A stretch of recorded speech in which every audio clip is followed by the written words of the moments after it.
ফুজাইল ইবনে আয়াজ তিনি করলেন কি দরবারে তার বাড়িতে গেলেন যেমন বাবা ডাকুদের সরদার এলাকায় জানতো ফুজাইল বড় ডাকু আল্লাহু আকবার যেমন আপনার বাড়িতে যাবা যেন কাঁপানি শুরু হয়েছে আল্লাহু আকবার তিনি বলেন কান্নার কোনো কারণ নাই চোখের দিকে তাকাচ্ছেন তো ফুজাইল ইবনে আয়াজের চোখ দিয়ে পানি গড়তেছে কেন কান্না করতেছো শোনো কিছুদিন পূর্বে তোমার কাফেলা ছিনতাই করেছিলাম বলছে আমাকে ক্ষমা করে দাও মাফ করে দাও আল্লাহু আকবার যে ইহুদির বাড়ি গেছিলেন ইহুদি বড়ই জ্ঞানী গুণী ছিল তিনি তাওরাত শরীফে দেখেছেন ইনজিল শরীফে দেখেছেন যিনি তওবা করেন যিনি সচ্চা তওবা করেন ওই ব্যক্তি যদি কোনো মাটিতে হাত দেয় তো সোনা তৈরি হয়ে যায় তিনি বলতেছেন আল্লাহু আকবার আল্লাহু আকবার তিনার ভিতরে এই জ্ঞান কি ছিল তো ফুজাইল বলেছে ক্ষমা করে দাও ইহুদি বলছে তোমাকে ক্ষমা আমি করব তবে আমার সোনার যে ইটটা তুমি চুরি করে নিয়েছো ছিনতাই করে নিয়েছো সেটা তোমাকে ফিরিয়ে দিতে হবে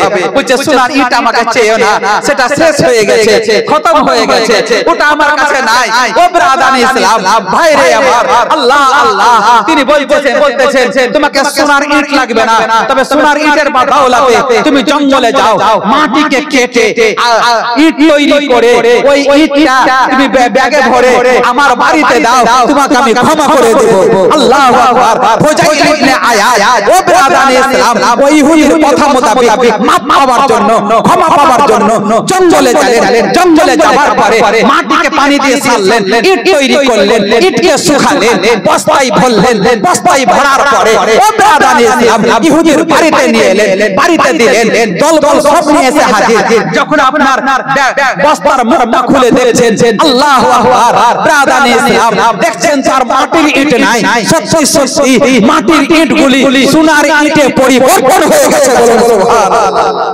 তিনি তাজ্জব আল্লাহ ইট তৈরি করলাম আমি ইট শুকালাম আমি ইট শুকালাম আমি ব্যাগে ইট ভরলাম আমি কোন জায়গায় রাখিনি একদম সরাসরি আমি ইহুদির বাড়িতে ইট সোনা হলো করে আল্লাহর তরফ থেকে আওয়াজ আসছে ও ফুজাইল ইবনে আয়াজ তোমার দোয়া খোদার দরবারে কবুল হয়ে গেছে তোমার তওবা আল্লাহ কবুল করে নিয়েছে আর যার তওবা কবুল হয়ে যায় সে ব্যক্তি যখন মাটিতে হাত দেয় বলছে তো ওই মাটি সোনায় পরিণত হয়ে যায় বলুন সুবহানাল্লাহ আল্লাহর কোরআন ঘোষণা দিচ্ছে ইয়া আইয়ুহাল্লাযিনা আমানু তাকুল্লাহা ওয়া কুনু মা'আস সাদিকিন এই ইমানদার ব্যক্তি আল্লাহকে ভয় করো আর সত্যবাদীর সঙ্গে লাভ করো মুহাম্মদে পড়ুন আল্লাহুম্মা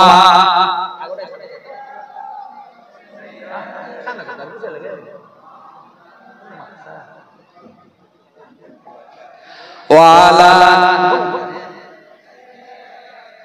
মাওলানা মুহাম্মদ সাল্লাল্লাহু তাআলা আলাইহি সাল্লাম বর্তমান যুগ খুবই কঠিন যুগ দারুণ সময় চলছে মসজিদ মাদ্রাসা কবরস্থান যদি কাগজে ভুলভাল থাকে তো ঠিক করে নেন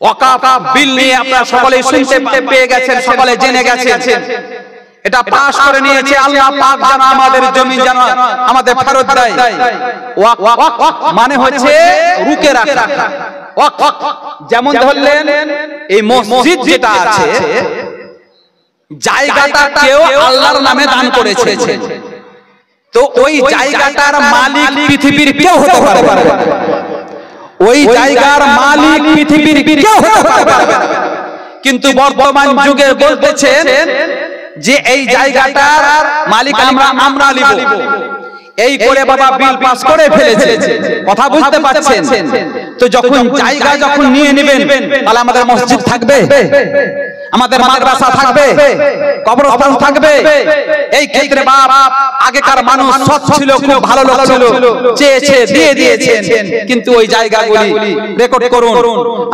কাগজপত্র ঠিক করুন আর মাদ্রাসাকে অবশ্যই জীবিত রাখুন মাদ্রাসা যদি বন্ধ হয়ে যায় কিয়ামতের মাঠে আমাদেরকে জবাব দিতে হবে এই মাদ্রাসায় থাকার কারণে মাদ্রাসা থেকে আলেমে দ্বীন হচ্ছে এই মাদ্রাসা থেকে ধর্মের শিক্ষা ছড়াচ্ছে এই মাদ্রাসা থেকে আল্লাহ হারাম হালাল বলতে পারছে, এই মাদ্রাসাকে আমাদের আগে বাড়াতে হবে। মাদ্রাসায় ঘর তৈরি করা হচ্ছে। ব্রাদার ইসলামে মাদ্রাসার জন্য আমি মাহফিলে কোন যোগ্য বাবার যোগ্য সন্তানকে দেখতে যাই, মাত্র 5000 টাকা। কোন বাবা মারা আছেন যে মাদ্রাসার জন্য দিবেন? তার জন্য খাস করে এই মুসাফির হিসেবে দোয়া করব, আল্লাহ পাক যেন আমাদের দোয়া কবুল করে তার জিন্দেগি যেন পরিবর্তন ঘটিয়ে দেয়। কোন যোগ্য বাবার যোগ্য সন্তান আছে যার বাপ মা কবরবাসী হয়ে গেছে? মূল্যবান কথা আপনাদেরকে শোনাবো, তবে মাহফিল সর্বপ্রথম দেখতে চাই যোগ্য বাবার যোগ্য সন্তান যদি থাকেন মাদ্রাসার জন্য মাত্র 5000 টাকা। আছেন কোন বাবা মা? এবার আসার পরে দেখলাম মসজিদ খুব সুন্দর হয়েছে, মসজিদ খুব সুন্দর, জান ভরা মসজিদ হয়েছে। কি নসিব আপনাদের, নামাজ পড়তে আসবেন মসজিদে আর পাশে আল্লাহর ওলির দর্শন করে বাড়ি ফিরবেন। কোন যোগ্য বাবার যোগ্য সন্তান নাই যে মাত্র 5000 টাকা নবীর ঘরের জন্য দিবেন? মাহফিলের দিকে তাকিয়ে বলতে বাধ্য 5000, না তো 5000 চাইতাম না। আমি কয়েক বছর ধরে হেমতাবাদ পূর্বপাড়া মাদ্রাসায় আছি, আদায়কারী হিসাবে আমি সেখানে থাকতাম, এবারও ছিলাম। তো বাপ কোন যোগ্য বাপের যোগ্য সন্তান নাই যে বাপ কবরবাসী হয়ে গেছে, নফসি নফসি করতে থাকে? আপনি জানেন না হাদিসে পাক পড়ে রোয়া খাড়া হয়ে যায়, বলছে মাসে 4 বার করে, 3 বার করে পবিত্র রাতগুলিতে বাপ মায়ের আত্মা বাড়িতে আসে। কোন কোন রাতে আসে? একটা হচ্ছে শবে বরাতের রাত, একটা হচ্ছে জুম্মার রাত্রি, মানে বৃহস্পতিবার দিন গিয়ে শুক্রবারের রাত্রিতে, প্রতি শুক্রবারের রাত্রি, শবে বরাতের রাত্রি, ঈদের রাত্রি, কুরবানির রাত্রি, শবে মেরাজের রাত্রি, মুহররমের 10 তারিখের রাত্রি, এই সমস্ত রাত্রিগুলা যাদের বাপ মা কবরবাসী হয়ে গেছে তাদের বাপ মারা, তাদের বাপ মার আত্মাগুলি বাপ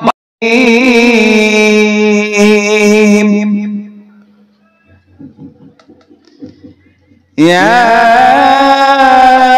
أيها الذين آمنوا اتقوا الله وكونوا مع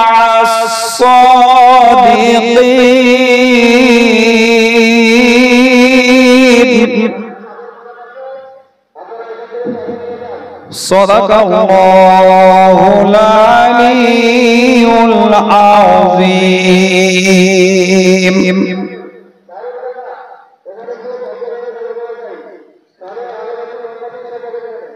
সমস্ত তারিফ ও প্রশংসা সেই মহান করুণাময় রব্বুল আলামিনের জন্য যিনি এক ও দ্বিতীয় ওয়াহদাহু লা শরীক, তারপরে পরে আমার নবী আপনার নবী সারা বিশ্বের নবী কুল কায়নাতের নবী, যার নাম আসমানে আহমদ জমিনে মুহাম্মদ পাতালে মাহমুদ জান্নাতে কাসিম, যিনি বেসাহারার সাহারা মা আমেনার নয়নতারা কালী কমলি ওয়ালা রাজিতে রাজি খোদা তাআলা, যিনি তাহা ইয়াসিন মুজাম্মিল মুদাসসির জনাবে মুহাম্মদুর রাসূলুল্লাহ সাল্লাল্লাহু তাআলা আলাইহি ওয়াসাল্লামের প্রতি কোটি কোটি দরুদ ও সালাম অর্পিত হোক, বর্ষিত হোক মহব্বতে প্রাণ খুলে জান ভরে একসঙ্গে সুরে সুর মিলিয়ে সবাই মিলে উঁচু আওয়াজে বলুন আল্লাহুম্মা আমিন। বাপ আল্লাহর কোরআন অটুট বিধান পবিত্র কালামুল্লাহ শরীফ থেকে তেলাওয়াত করেছি। ইয়া আইয়ুহাল্লাযিনা আমানু তাকুল্লাহ ওয়া কুনু মা'আস সাদিকিন। আমার আল্লাহ বলেন যাদের ভিতরে ঈমান আছে, যারা ঈমানদার ব্যক্তি, তাদেরকে আমার আল্লাহ বলছেন যে তোমরা আমাকে ভয় করো, আর ওয়া কুনু মা'আস সাদিকিন, আর সত্যবাদীর সঙ্গে লাভ করো। দুনিয়াতেও ভালো থাকবে, আখিরাতেও ভালো থাকবে। বাপ আজকে আমি আপনাদের সকলের মেহমান, আমি যাতে খুশি হব যদি আপনারা ওই কাজ করেন, তাহলে আল্লাহ আপনারও গুনাহ মাফ করবে, আমারও গুনাহ মাফ করবে। যেভাবে পেছনে বসে আছেন আমার অন্য কোনো কথা নয়, সামনের দিকে যদি আসতেন বড়ই ভালো লাগলো। যারা পেছনে আছেন অল্প অল্প করে জায়গায় জায়গায় ছিটিয়ে বসে আছেন, ওই সমস্ত বাপদেরকে ভাইদেরকে বলবো সামনে আসুন, কাছে আসুন, ভালো লাগবে। একটু আগে আসুন, মসজিদে ভাষা বুঝতে পারছেন তো একটু আগে আসুন। আজকে হঠাৎ করে একজন মাওলানা বলছে চিনতে পারছেন মসজিদে নামাজ পড়তে গিয়ে, যে চিনহার তো মনে হচ্ছে কিন্তু আমার কোথায় দেখেছি মনে হচ্ছে। আমি কেন আপনাকে দাওয়াত করেছিলাম আমাদের গ্রামে, যে কোথায় বলেন তো? বলছে অন্তকোটা। অনন্তকোটা না অন্তকোটা বললো। হ্যাঁ আমার নাম মাওলানা কাবাদ। আচ্ছা আচ্ছা চিনতে পেরেছি। বাপ একটু কাছাকাছি হন, আপনাকে আমি দেখবো, আপনি আমাকে দেখবেন। আল্লাহ পাকের দয়া যদি হয়, কিয়ামতের মাঠে যদি আল্লাহ ক্ষমতা যদি দান করেন, সেদিন চিনতে না পারলেও বলবেন যে সেই জালসায় বালিয়া দিকে আপনি ডেকেছিলেন, কাছে এসেছিলাম। বুঝতে পারছেন না? আল্লাহ আল্লাহ দয়া হলে, আল্লাহ ক্ষমতা দিলে সেই দিন হয়তো যে পারিতে সহযোগিতা করব। তাই বাপ আর ভাই আমাকে আগে লেগে আসেন, ভালো হবে। আল্লাহর কোরআন থেকে যে আমি আয়াত শরীফ তেলাওয়াত করেছি, আল্লাহ রাব্বুল আলামিন যত রকমের উপদেশমূলক কথা বলছেন সব কিন্তু ঈমানদারদেরকে বলছেন, যারা মানবেন, যারা শুনবেন তাদেরকে বলছেন। আজ এই জায়গায় আমার তিনবার আসা হচ্ছে। আল্লাহু আকবার। সবাই বলবে যে মাওলানা হাবিবুরকে কমিটি দাওয়াত দিয়েছে, আর আমার দিল ও ঈমান বলছেন বাবারা দাওয়াত দিয়েছেন, আল্লাহর ওলিগণ দিয়েছেন, ওলিগণ দিয়েছেন। আল্লাহু আকবার। 11 পীর এই গ্রামের ভাগ্য, আপনাদেরও ভাগ্য যে জায়গায় আপনারা এসেছেন। ওলির সোহবতে থাকা সওয়াবের কাজ। এমন কেউ আল্লাহর ওলির মাজার জিয়ারত করতে গেলে পরে আল্লাহ জাহান্নামীকে জান্নাতি বানিয়ে দেয়, সুবহানাল্লাহ। আর বানিয়েছে। হাদিস শরীফ আমার দয়ার নবী মুস্তাফা বয়ান করেছে, শোনাবো ইনশাআল্লাহ আপনাদেরকে। কিন্তু একটাই দুঃখ যে আপনারা নিজের জায়গা মনে হচ্ছে যেন ভোটে জিতে কেউ এমএলএ এর সিট পায়, কেউ মেম্বারের সিট পায়, কেউ প্রধানের সিট পায়, নিজের জায়গা কিন্তু ছাড়তে চাইছেন না। এটাই কেমন লাগছে? আগে আসতেন খুব ভালো লাগলো। একবার দরুদে পাক হোক, আল্লাহুম্মা সাল্লি আলা সাইয়্যিদিনা মাওলানা মুহাম্মদ ওয়া আলা আলি সাইয়্যিদিনা মাওলানা মুহাম্মদ। মদিনা মদিনা আশিক মুমিনের ঠিকানা। মুখ খুলে বলুন না সুবহানাল্লাহ। বাপ জবান যদি দিয়ে থাকে মদিনা গুনগুনান, মদিনা মদিনা বলুন। কিসমতে যদি একবার মদিনা শরীফের দেখা হয়ে যায়, আল্লাহু আকবার, আখিরাতের চিন্তা থাকবে না। আমার নবী বলেন, বান্দারা কবরি ওয়াজাবাত লাহু শাফাআতি, যে বান্দা বান্দি রাসূল পাকের রওজায়ে আনোয়ারের জিয়ারত করলো, আমার নবী বলছেন তার জন্য শাফাআত করা ওয়াজিব হয়ে গেল। তাই মদিনা মদিনা আশিক মুমিনের ঠিকানা। মদিনা মদিনা আশিক মুমিনের ঠিকানা।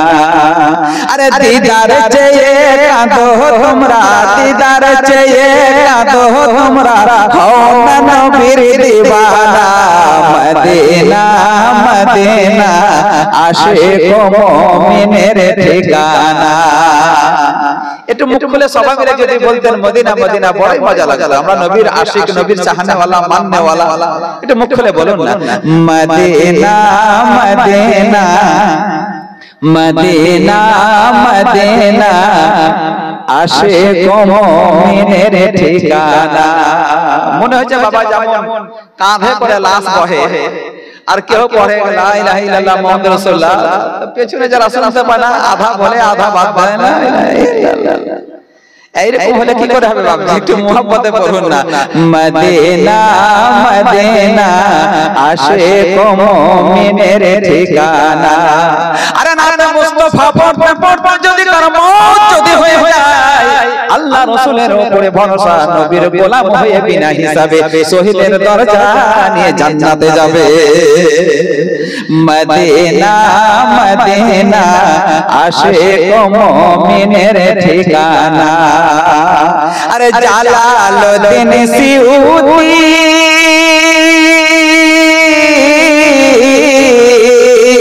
জালালউদ্দিন সিউতি ৭৫ বার দেখলো নবীজি।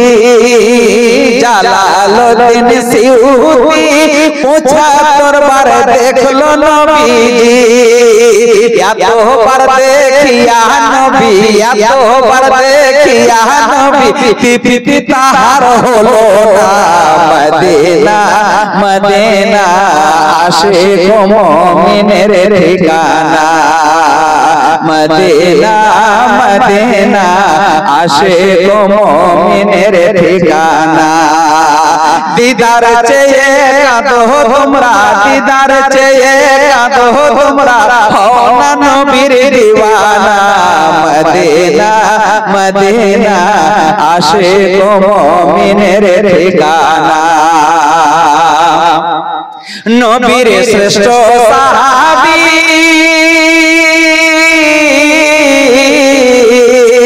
নবীর শ্রেষ্ঠ সাহাবী আবু বকর সিদ্দিকী নবীর শ্রেষ্ঠ সাহাবী আবু বকর সিদ্দিকী ভালোবেসে শুইল পাশে ওগো ভালোবেসে শুইল পাশে গিয়ে দেখো মদিনা মদিনা মদিনা আশিক মুমিনের ঠিকানা মদিনা মদিনা আশিক মুমিনের ঠিকানা দিদার চেয়ে কাঁদো তোমরা দিদার চেয়ে কাঁদো তোমরা হও না নবীর দিওয়ানা মদিনা মদিনা আশিক মুমিনের ঠিকানা আল্লাহুম্মা সাল্লি আলা সাইয়্যিদিনা মাওলানা মুহাম্মদ মোহাম্মতে আল্লাহুম্মা সাল্লি আলা মাওলানা মুহাম্মদ ওয়া আলা আলি সাইয়্যিদিনা মাওলানা মুহাম্মদ সাল্লাল্লাহু তাআলা আলাইহি ওয়াসাল্লাম আমার পূর্বে সন্ধ্যা থেকে নিয়ে উলামায়ে দ্বীন বক্তব্য আপনাদেরকে শুনিয়েছেন বহু মূল্যবান কথা আজ আপনাদেরকে আমি মহাব্বতে দরুদে পাক কেন পড়তে বললাম বাবা আল্লাহু আকবার নামাজ আমরা পড়ি গ্যারান্টি দিয়ে বলতে পারবো না যে আমার নামাজ কবুল হয়েছে কেউ বলতে পারবে কেউ বলতে পারবে না ইমাম বলতে পারবে না মুহাম্মাদি বলতে পারবে না মক্কা মদিনার ইমাম বলতে পারবে যে আমার নামাজ খোদার দরবারে কবুল হয়েছে ভরসা করি আল্লাহ কবুল করবে হজ করতে যাই আমরা টাকা পয়সা খরচ করে হজ বাবার কবুল হয় গ্যারান্টি দিয়ে আমরা নিজেরা কেউ বলতে পারবো না যে আমাদের হজ কবুল হয়েছে ঠিক কিনা বলুন আমার হজ কবুল হয়েছে এই কথা কিন্তু বলতে পারবো না আল্লাহু আকবার যাকাত দান করি আমরা যাকাত দিই যাকাত কার কবুল হয়েছে খোদা জানেন কিন্তু গ্যারান্টি দিতে পারবো না এই দাদা দুইটি জিনিসের গ্যারান্টি আমার দয়ার নবী মুস্তাফা দিয়েছেন ওই দুইটি জিনিস আল্লাহ ফিরিয়ে দেয় না আল্লাহ কবুল করে নেয় বলুন সুবহানাল্লাহ এটা মুখ খুলে বলুন না সুবহানাল্লাহ সুন্দর কথা শুনবেন তো বাবা ফকাটিয়ে শুনলে হবে না মুখ খুলে বলুন সুবহানাল্লাহ দুইটি জিনিস কি একটা হচ্ছে মিলাদে পাক আর আরেকটি হচ্ছে দরুদে পাক মুখ খুলে বলুন সুবহানাল্লাহ নবীর মিলাদ বেকার যায় না নবীর প্রতি দরুদ বেকার যায় না নবীর দরবারে কবুল হয় আল্লাহু আকবার এমন কি নবী পাক সোনার মদিনা থেকে আশিকগণের দরুদ নিজে শুনে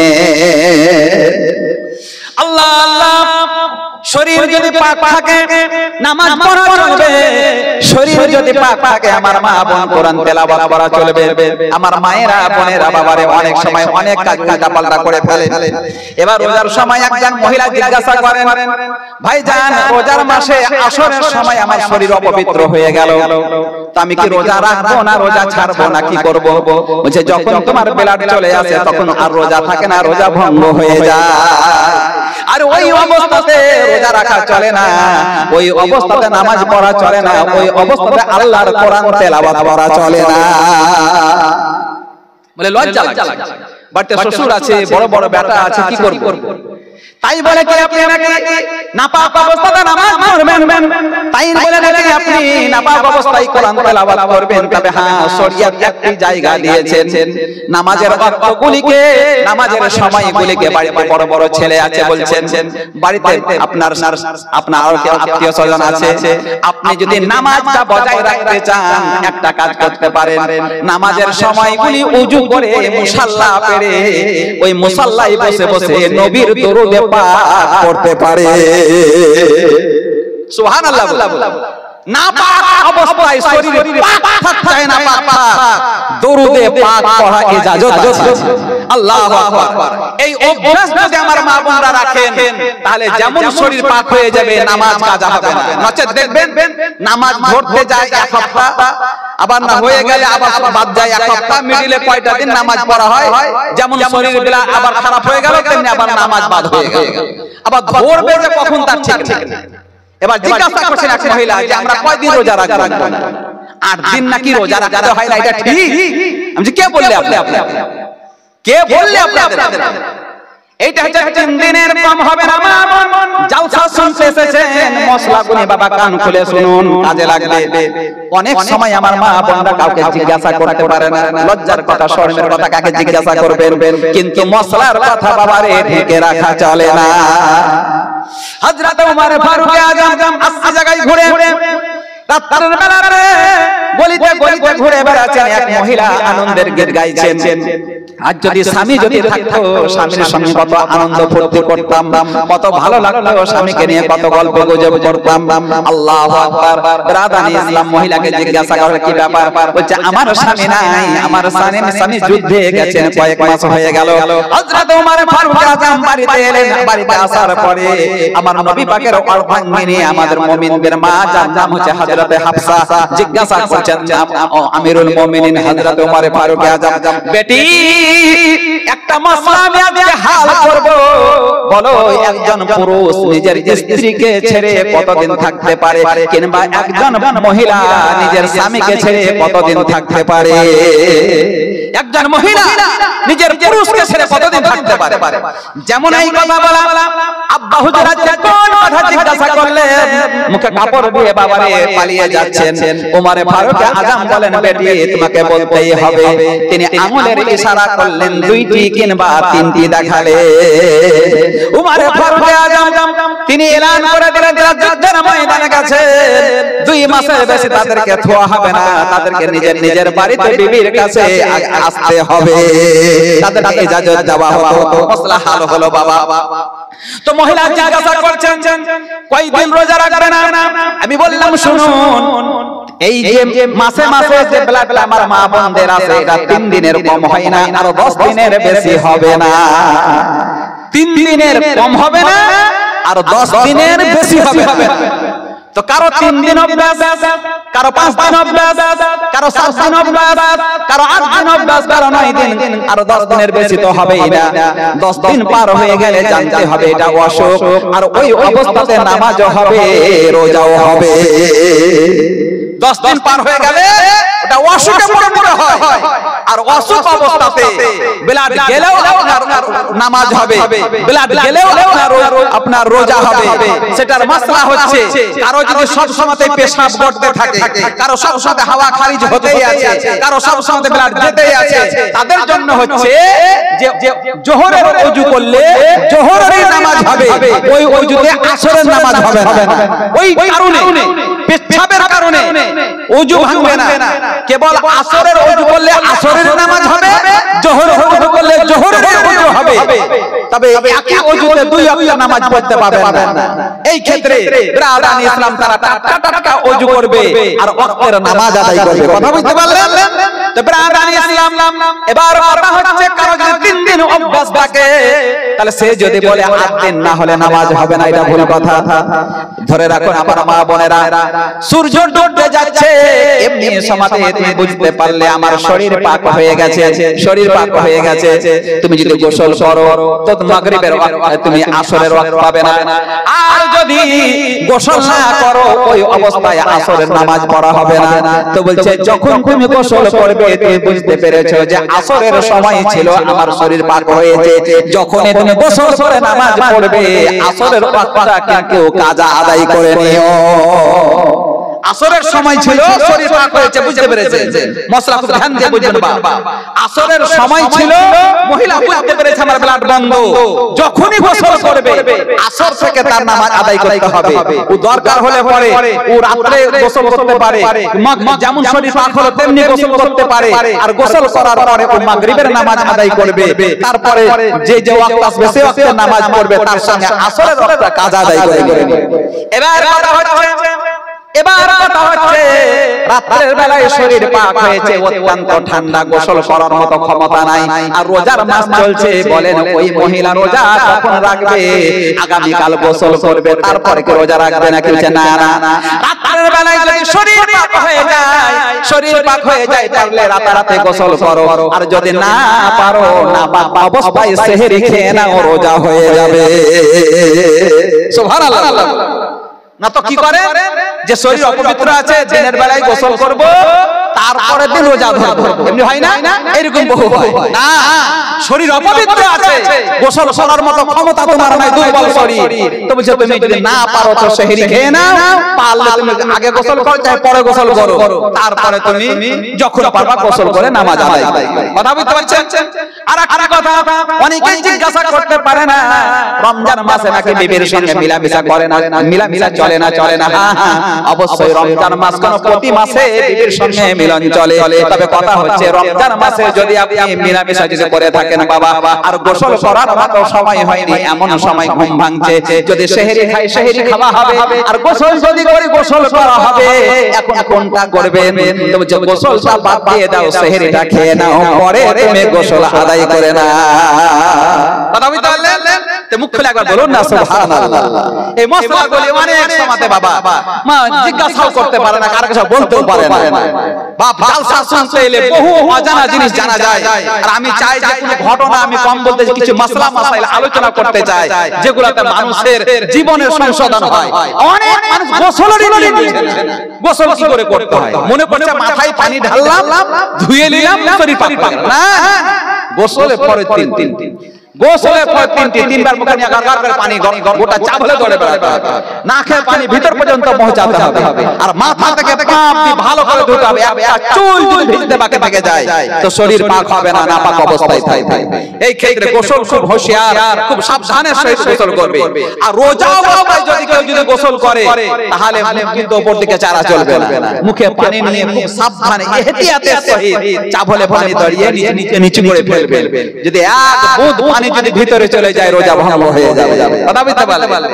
তো ব্রাদার ইসলাম বলতেছিলাম আপনাদেরকে যে দুইটি জিনিস আল্লাহর দরবার থেকে ফেরত আসে না, একটা হচ্ছে মিলাদে পাক আর একটা হচ্ছে দরুদে পাক। বলুন সুবহানাল্লাহ। আরে যখন শ্বাস আসে কি করলেন? আল্লাহর কোরআনের আয়াত আপনাদেরকে বলছি, তাও মনে হচ্ছে যেন টাকা বের করতে হচ্ছে আপনাদের কাছ থেকে। কেন? মুখ খুলে বলুন সুবহানাল্লাহ। নবীর গোলাম যদি হন হাত উঠিয়ে বলুন ইয়া রাসূলুল্লাহ, ইয়া রাসূলুল্লাহ। আল্লাহ পাক সকলের হাতকে সহি সালামত রাখুক। মুখ খুলে বলুন আল্লাহুম্মা আমিন। ব্রাদার ইসলাম, দরুদ এক এমন ওজিফা, আমরা দোয়া চাই, আমরা আহলে সুন্নাতুল জামাতের মানুষ দোয়া চাই। দোয়ার প্রথমে এবং শেষে আমরা দরুদে পাক পড়ি, প্রথমেও দরুদ পড়ি, আখের শেষেও দরুদ শরীফ পড়ি, আর মিডিলে দোয়াটা রাখি। দরুদের বদৌলতে আমাদের দোয়া খোদার দরবারে কবুল হওয়ার আশা রাখি। দরুদ এক এমন জিনিস, চলতে ফিরতে পড়ুন, শরীর পাক পাক না পাক পাক পড়ুন। আল্লাহু আকবার। দরুদের বদৌলতে রব্বুল আলামিন আপনার সমস্ত বালা মুসিবতকে দূর করে দেয়। আল্লাহর আউলিয়া মারাবিয়া কেমন ছিল আমার মা বোনেরা। মারাবিয়া বাসরি যেদিন পৃথিবীর বুকে আসবেন বাবা, এত গরিব, এত গরিব, রাবিয়া বাসরি পৃথিবীর বুকে আসবেন, বাড়িতে তেল নাই যে তেল জ্বালাবেন, চেরাগ জ্বালাবেন, ঘরকে আলোকিত করবেন। মা রাবিয়া বাসরির মা বলেন, স্বামী গো, আপনার পদতলে আমার জান্নাত, আপনি হচ্ছেন আমার স্বামী, আমার মাথার তাজ। আপনি যদি রাজি হন, আল্লাহ রাসূল রাজি হবে। আর স্বামী যদি নারাজ অবস্থায় থেকে যায়, বিবি সারা জিন্দেগি নামাজ পড়ে খোদাকে রাজি করতে পারবে না। বাবা একদিকে যেমন স্বামীর পাওয়ার দিয়েছেন, অপর দিকে আমার নবী মা বোনদেরকেও পাওয়ার দিয়েছেন। তোমার চলাফেরা কেমন যে তুমি তোমার বিবিকে রাজি করতে পারলে না? তোমার যদি তোমার দ্বারাই তুমি যদি তোমার বিবিকে রাজি না করতে পারো, তুমি আল্লাহকেও রাজি করতে পারবে না। যে বিবির কাছে ভালো হলো না, সে খোদার কাছে ভালো হলো না। বাবারে, এই মায়ের পেট থেকে আলেম ওলামা নবী গাউস কুতুব সকলের জন্ম, তাদের ইজ্জত আবরুর হেফাজত করার দায়িত্ব হচ্ছে আমাদের। মা রাবিয়া বাসরি যেদিন পৃথিবীর বুকে আসতেছেন, ব্রাদার ইসলামিয়া বাচ্চা প্রসবের যন্ত্রণা উঠেছে। বাবারে, ওই সময়টি মা বোনদের অত্যন্ত মর্মান্তিক সময়। আমাদের মতো সন্তানকে জন্ম দিতে গিয়ে কত মা কবরবাসী হয়েছে, ঠিক কিনা? কত মাই ইন্তেকাল করে গেছে। রাবিয়া বাসরির মা বলেন, স্বামী, আমার বাচ্চা প্রসবের যন্ত্রণা উঠেছে, একটু তেলের ব্যবস্থা করুন। বাবারে, গরিব হলেও কোনদিন কারো কাছে হাত পাতা অভ্যাস ছিল না। বলছেন, বিবি আমি কার দরজায় যাব, কার দরজায় যাব? আমি গরিব হতে পারি, কারো কাছে কোনদিন হাত পাতাইনি। খেতে পেয়েছি না পেয়েছি, নিজের বাড়িতে থেকেছে, কারো দরজায় যাই। বিবি বললেন, স্বামী, আপনি দেখতেই পাচ্ছেন অন্ধকার রাত্রি, আর বাচ্চা প্রসবের যন্ত্রণা। এই বাচ্চা প্রসবের যন্ত্রণার সময় বালিয়াদিহির উরুসে যারা এসেছেন, মা বোনেরা, ভাইয়েরা, বাপেরা, সকলকে বলবো, আপন আপন বিবির কানে হাদিসে পাক তুলে দিলেন। আমি মুর্শিদাবাদ গিয়ে যাওয়ার পরে যেদিন কবরে যাব, আমি কবরে চলে গেলেও কিন্তু আমার কবরে চেন স্বরূপ নেকি ঢুকতেই থাকবে। ভালো করে যারা যারা করবে, যাকে শিক্ষা দিবে, নাকি মরে যাওয়ার পরও পেতে থাকবে। বাচ্চা প্রসবের যন্ত্রণার সময় আমার মা বোনেরা বলে, মা, এই যন্ত্রণা বরদাস্ত করতে পারছি না, সহ্য করতে পারছি না, বিষ পান করে নেব। এত কষ্ট পাই, এত কষ্ট পাই, ছেলেরা বুঝে না, মায়েরা জানেন। অনেক মা বোন আমার বাবা বলে চিৎকার দেয়, মা বলে চিৎকার দেয়, বলে মা অসহ্য বেদনা বরদাস্ত করতে পারছি না, হেসা দাও দাও দাও, গলা থেকে দেহকে আলাদা করে দেব। যারা কাছে থাকে তারা বোঝায়, বেটি রে, বোন রে, সোনা রে, একটু সবর কর, বাচ্চা প্রসব করতে গিয়ে সব মাকে এই জ্বালা যন্ত্রণা বরদাস্ত করতে হয়। একটু সবর কর, একটু সবর কর। আল্লাহর তরফ থেকে আওয়াজ ভেসে আসছে, বান্দিরে, বাপ বলে চিৎকার দিস না, মা বলে চিৎকার দিস না, একবার আমাকে আল্লাহ বলে ডাক দে রে। বাপ তোর মুশকিল আসান করতে পারবে না, মা তোর মুশকিল আসান করতে পারবে না।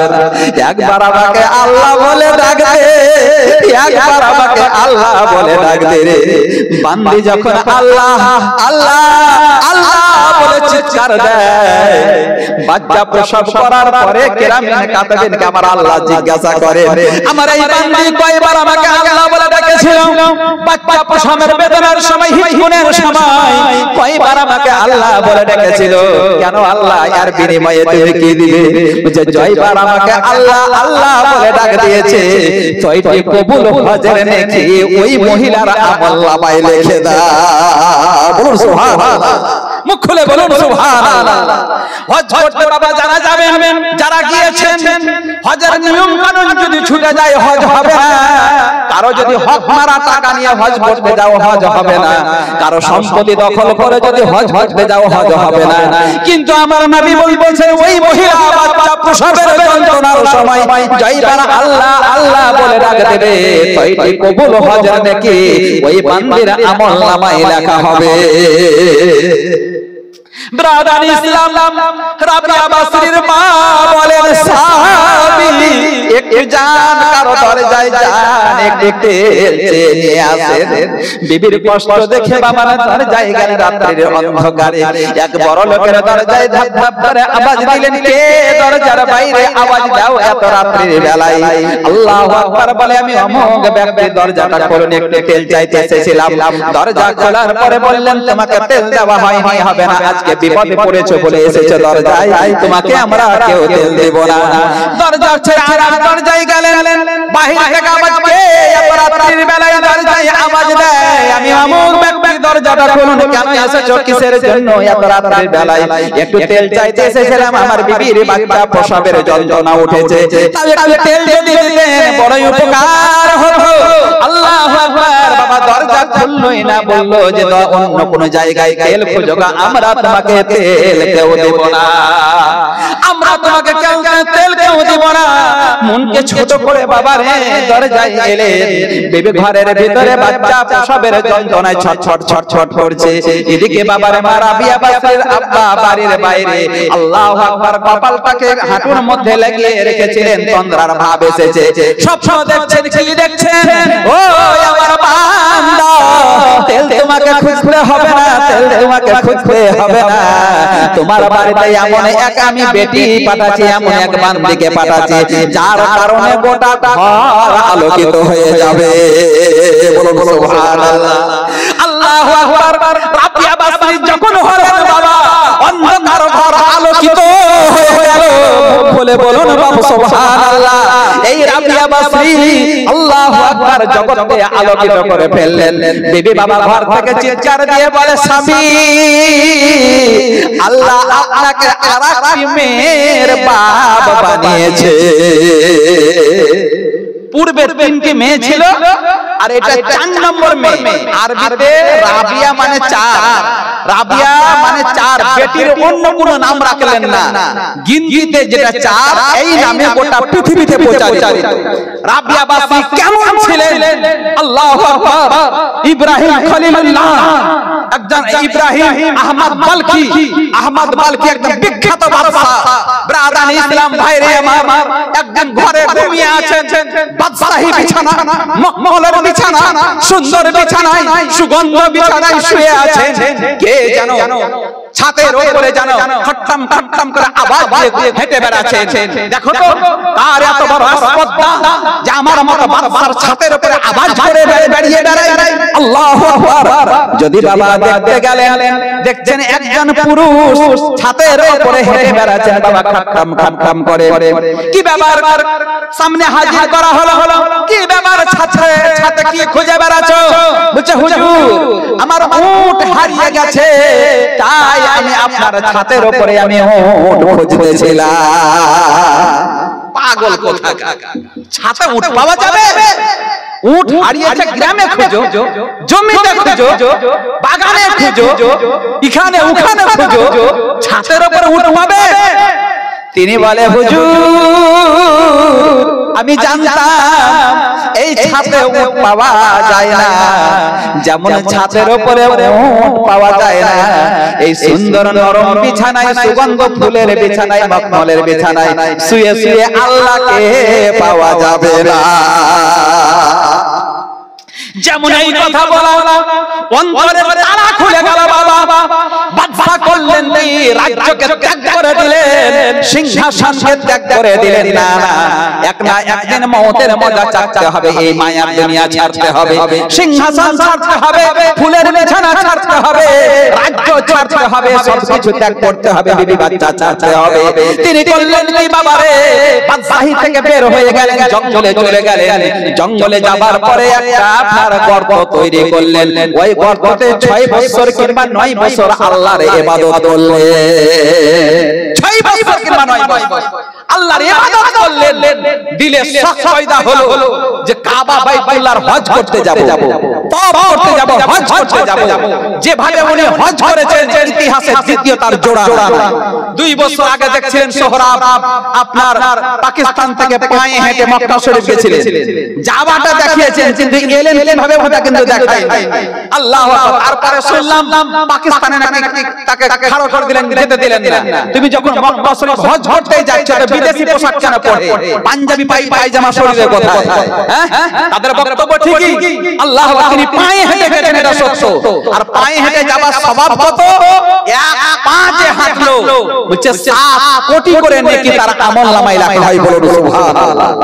এক পাঁচে হাঁটবে।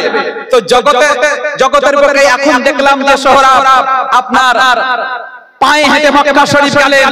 আর আজ থেকে 1400 বছর আগে কিংবা আপনার 1000 বছর আগে আল্লাহু আকবার হযরতে ইব্রাহিম বালখী রাহমাতুল্লাহ আলাইহি তিনি কিভাবে গেছিলেন? 6 বছর 9 বছর গর্ভে ইবাদত করার পরে যে কাবা বাইতুল্লাহর তওয়াফ করতে যাব, হজ করতে যাব, উনি কি করে যাচ্ছেন? যে এক পা করে ফেলছেন আর 2 রাকাত নফল নামাজ পড়ছেন। বলুন সুবহানাল্লাহ।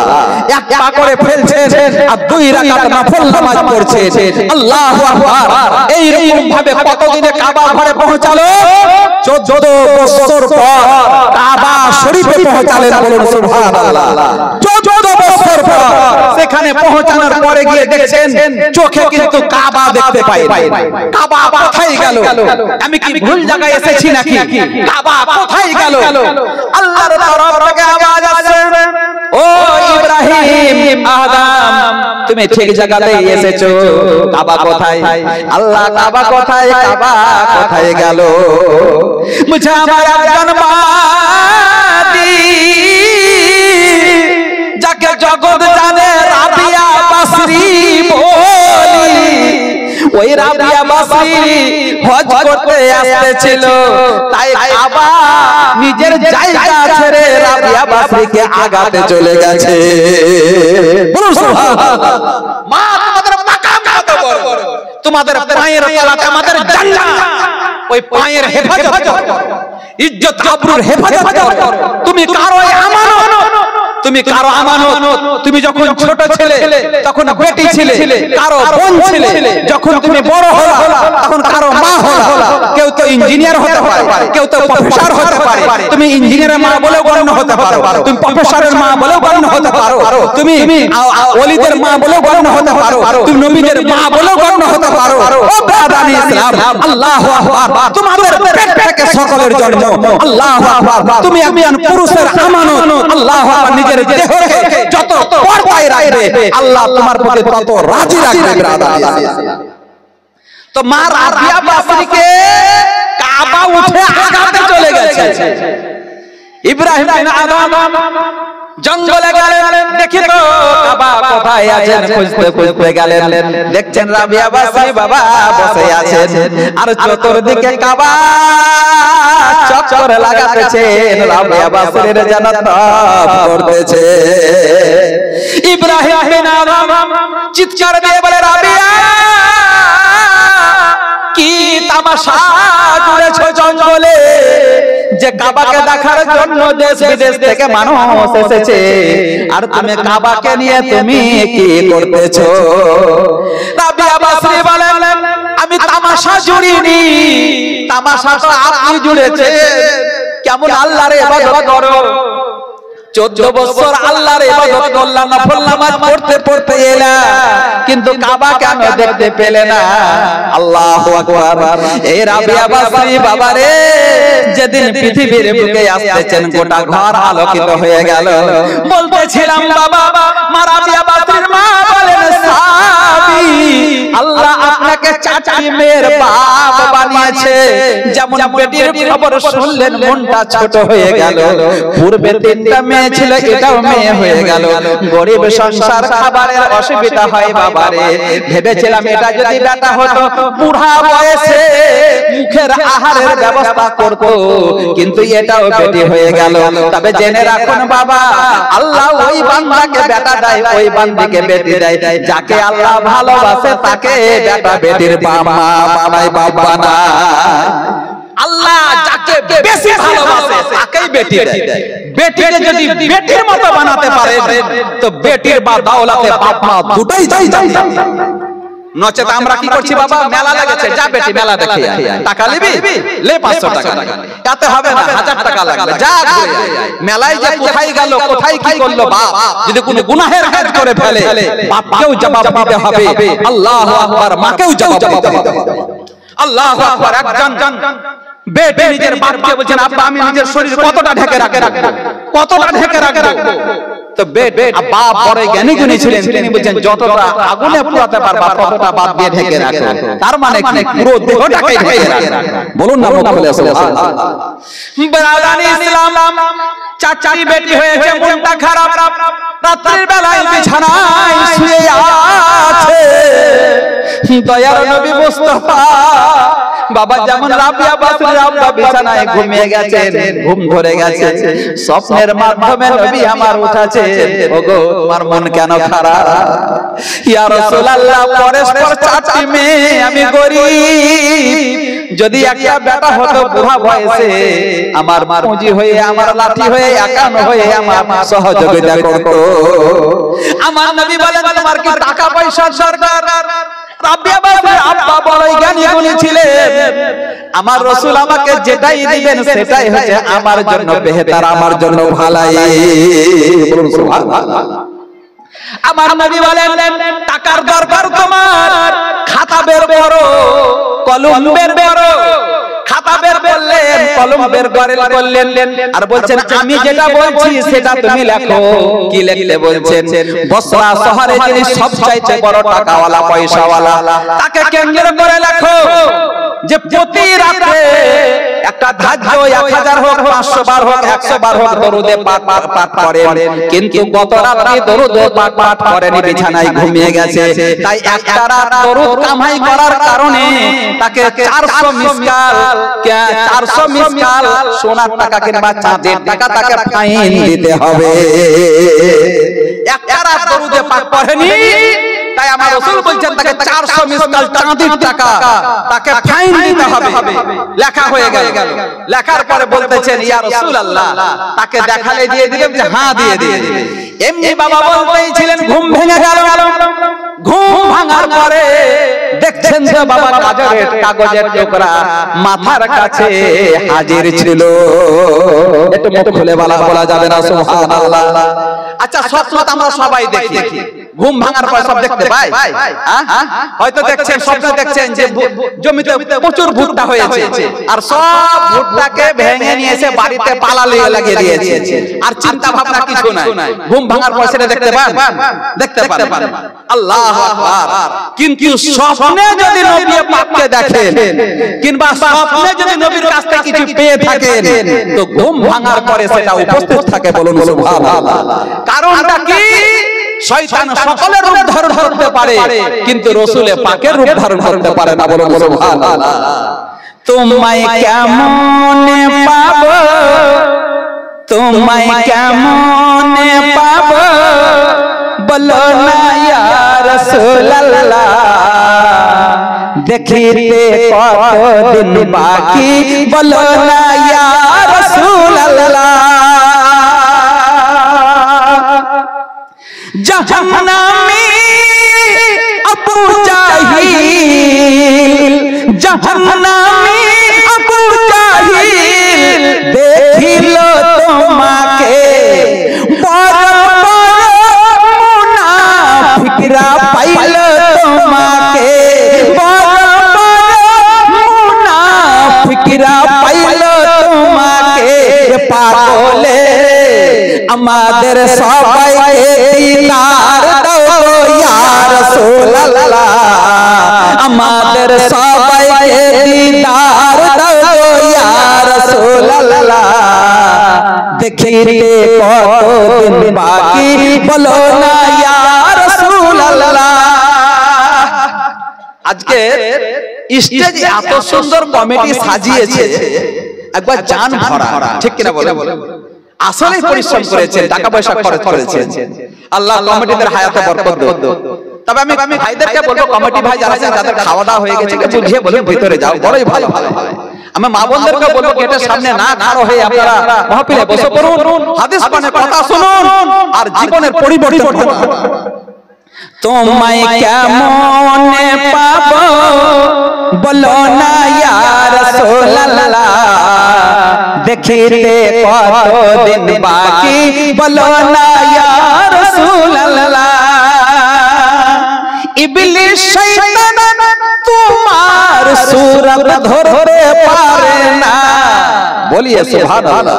বেশক সৃষ্টি জগতের সকলের উদ্ধারণ করতে পারবে, কিন্তু আমার নবীর উদ্ধারণ করতে পারবে না। সবসময় কেউ যদি নবী পাককে দেখে তো অরিজিনাল নবী পাককে দেখে। সবসময় যদি রাসূলের পাকের কাছ থেকে কিছু পেয়েছে তো ঘুম ভাঙার পাশে হাজির ও নাজির হয়েছে। আল্লাহু আকবার। ইবলিস শয়তান তোমার সূরত ধরতে পারে না, অন্য কারো সূরত ধরতে কষ্ট লাগে না, অন্য কারো সূরত ধরতে কষ্ট লাগে না। আমি কি বলিব তোমারি শান ইয়া রাসূলুল্লাহ, আমি কি বলিব তোমারি শান ইয়া রাসূলুল্লাহ।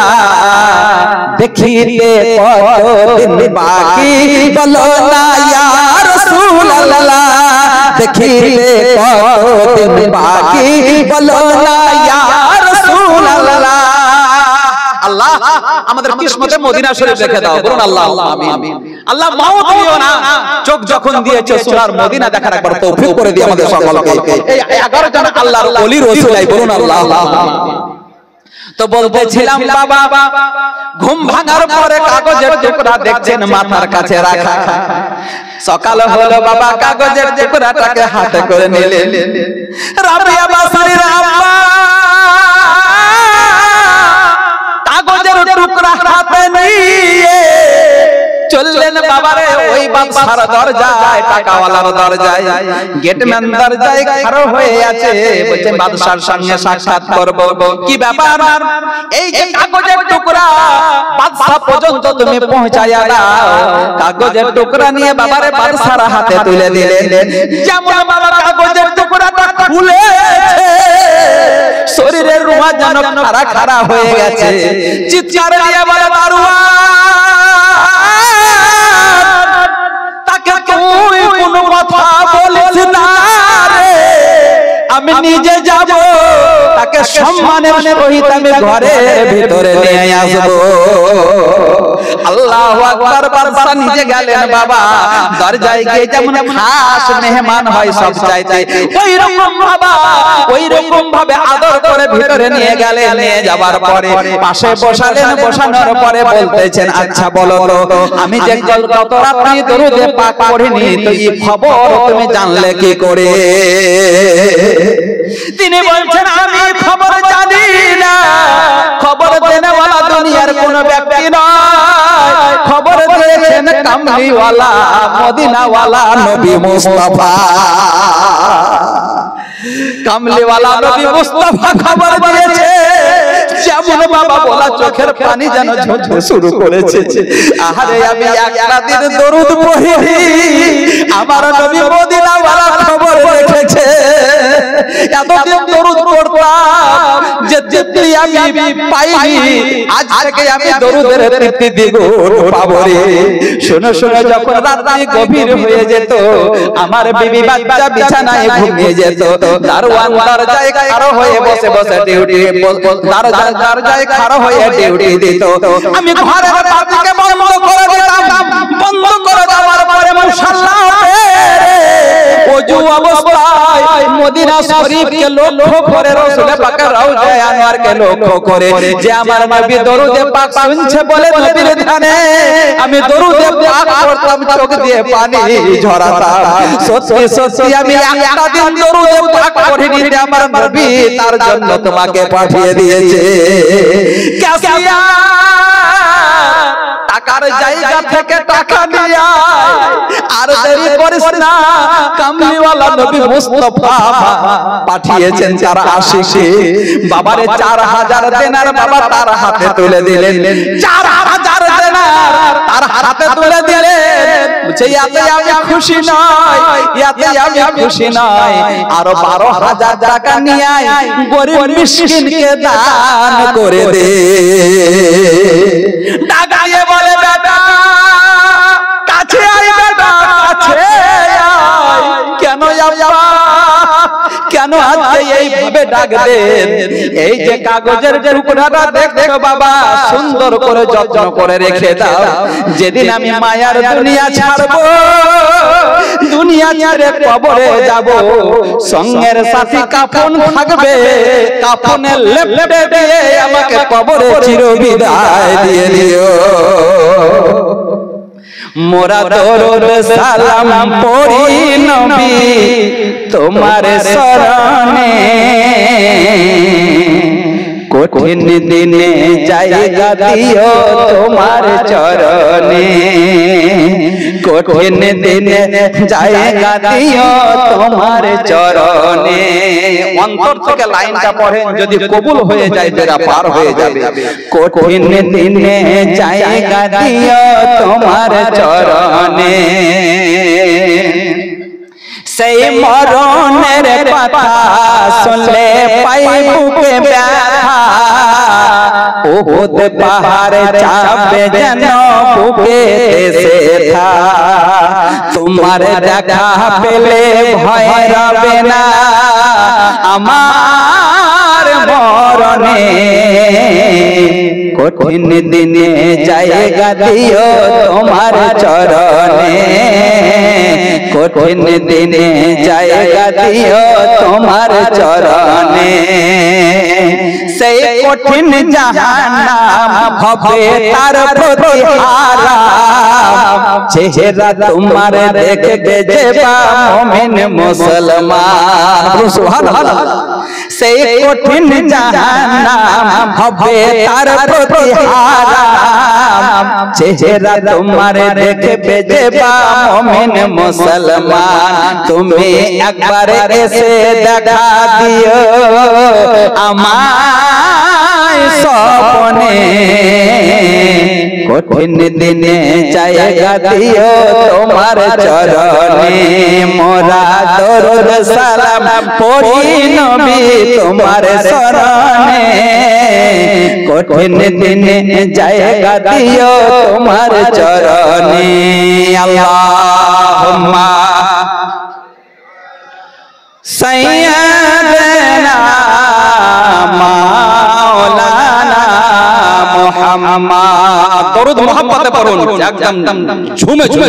আল্লাহুম্মা সাল্লি আলা সাইয়্যিদানা মাওলানা মুহাম্মদ ওয়া আলা আলি সাইয়্যিদানা মাওলানা মুহাম্মদ সাল্লাল্লাহু তাআলা আলাইহি সাল্লাম।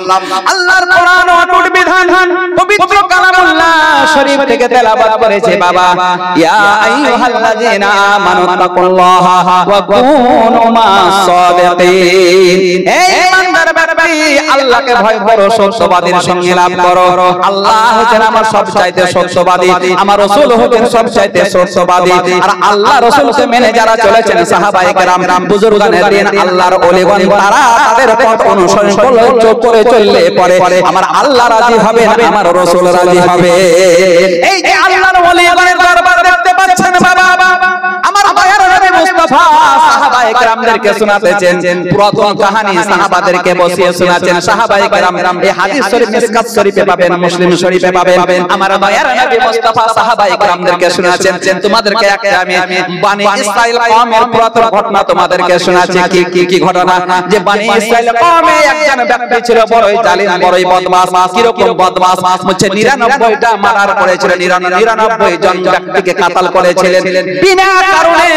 99 জন মানুষকে কাতাল করেছিলেন, 99টা মানুষের মারার আসামি বাবা।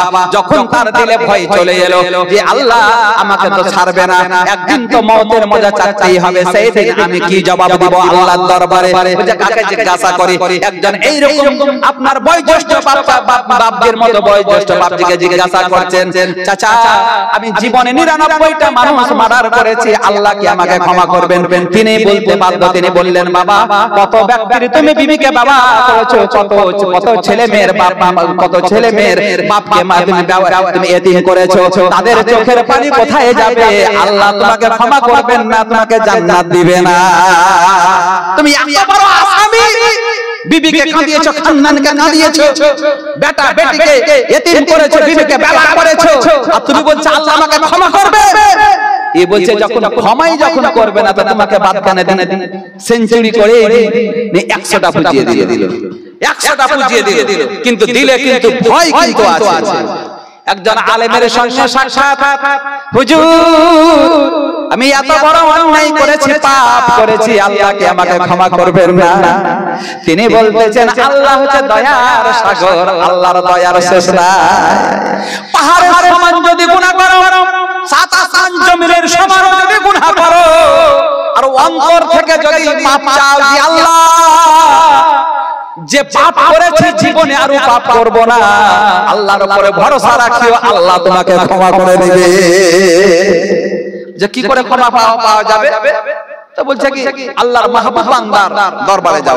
ওই জামানাতে একটা আল্লাহর ওলির দরবার ছিল, সেখানে যাও, তার ওসিলায় গিয়ে দোয়া চাওগা, আল্লাহর দয়া হলে তার বাবার ওসিলায়, আল্লাহর ওলির ওসিলায় তোমাকে ক্ষমা করে দিবে।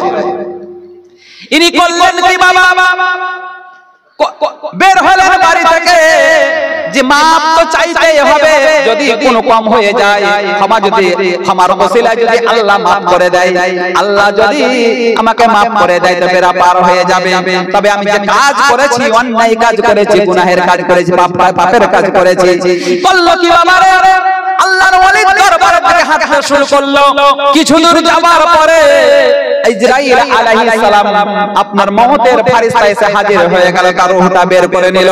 যেমন রূহটা বের করে নেওয়া বাবা, তেমনি বাবা রে জান্নাতের ফেরেশতা এসে হাজির, জাহান্নামের ফেরেশতা এসে হাজির। জান্নাতের ফেরেশতা বলছে আমরা নিয়ে যাব তার আত্মাকে, আর জাহান্নামের ফেরেশতা বলছে আমরা নিয়ে যাব। আর ইতিহাস জানো, জান্নাতি ফেরেশতাদের কাছে ইতিহাস জানো, 100 জন মানুষকে বিনা কারণে মার্ডার করেছে। এই জাহান্নামী জাহান্নামকে নিয়ে যাব, জাহান্নামে রূহকে নিয়ে যাব। আল্লাহু আকবার। তারা বলতেছে যে শোনো, তুমি তার পেছন দিক দেখছো, এখন কোথায় যাইছিলে এটা তুমি দেখলে না। জীবনে পাপ তো বহু করেছে, কিন্তু আল্লাহর উপরে ভরসা করে একজন আল্লাহর ওলির দরবারে যাচ্ছিল। যদি আল্লাহর ওলির ওসিলায় ক্ষমা পেয়ে যায় তো পরকালে আমার শান্তির জায়গা চলে আসবে। তুমি এটা দেখছো না? আল্লাহু আকবার। ব্রাদার ইসলাম, জাহান্নামের ফেরেশতা বলছে জাহান্নামে নিয়ে যাব, জান্নাতের ফেরেশতা বলছে জান্নাতে নিয়ে যাব। বলছে কেউ কাউকে নিয়ে যেতে দেয় না। আল্লাহর দরবারে নালিশ হাজির করা হলো, ইয়া আল্লাহ আপনি বিচার করে দেন, একে আমরা জান্নাতের ফেরেশতা নিয়ে যাবে না জাহান্নামের ফেরেশতা নিয়ে যাবে? আমার আল্লাহ রাব্বুল আলামিনের দয়া আছে, আল্লাহর দয়া আছে। আল্লাহ বলছেন ফেরেশতা বাড়ি থেকে লাশ মাপো, আর আল্লাহর ওলির দরবার থেকে লাশ মাপো।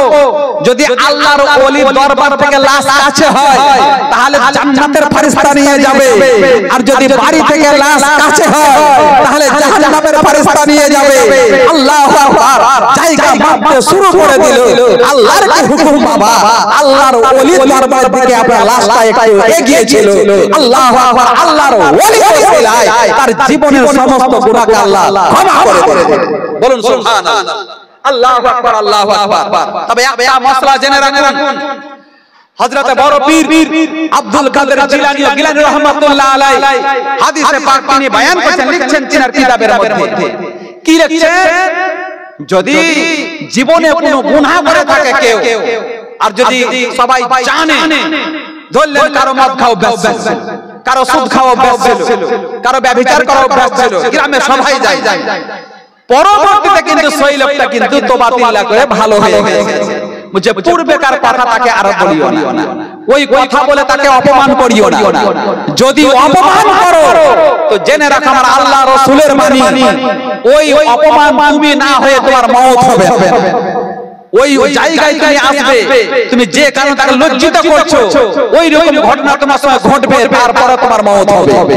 এই ক্ষেত্রে কে কি করেছিল ওটা দেখিও না, পরবর্তীতে কি আছে সেটা তার গুণগান করো। আল্লাহু আকবার। একজন ডাকু বাবা যার নাম ছিল ফুজাইল ইবনে আয়াদ। ফুজাইল ইবনে আয়াদ উনার প্রথম জামানাটা বিখ্যাত বড় একটা ডাকু ছিল, বিখ্যাত ডাকাত। তার দলবল বিশাল ছিল, পাহাড়ে থাকতো। আল্লাহু আকবার। তারপরে কিন্তু একজন বিখ্যাত আল্লাহর ওলি এত বড় আল্লাহর ওলি যে খাজা বাবার আগেকার ওলি, তাদের মাশাইখ বুজুর্গদের ভিতরে পড়ছে হযরতে ফুজাইল ইবনে আয়াদ। আল্লাহু আকবার। এত বড় আল্লাহর ওলি ছিলেন। উনি এত বড় আল্লাহর ওলি কি করে হলো? বলছে উনি এক জামানাতে বিখ্যাত ডাকু ছিলেন, তার দলবল ছিল। আল্লাহু আকবার। যেই যেত পাহাড়ের নিচে দিয়ে আপনার পাহাড় থেকে নিচে নামতো আর বেদরদির সহিত ডাকুর যেটা কাজ, কাউকে মারা, কাউকে ধরা, কাউকে জবরদস্তি সোনা চাঁদি গয়না মান দৌলত সবকে কেড়ে নেওয়া। এমনি করতে করতে বাবা এমন একটা দিন এলো, রাত্রের অন্ধকারে দেখছেন একটি কাফেলা যাচ্ছে, আর কাফেলার দল থেকে একজন হাফিজে কোরআন শরীফ তেলাওয়াত করতেছে। যে আয়াত শরীফ শুনলেন বাবা, আল্লাহু আকবার, কোরআন শরীফের আয়াত শুনলেন মানে বুঝলেন, বুঝার পরে বাবারে তার দিলে যেন খলবলি মচলে উঠলো। আল্লাহু আকবার। দিল যেন পরিবর্তন হয়ে গেল, ধোলা উলাতে লেগেছে।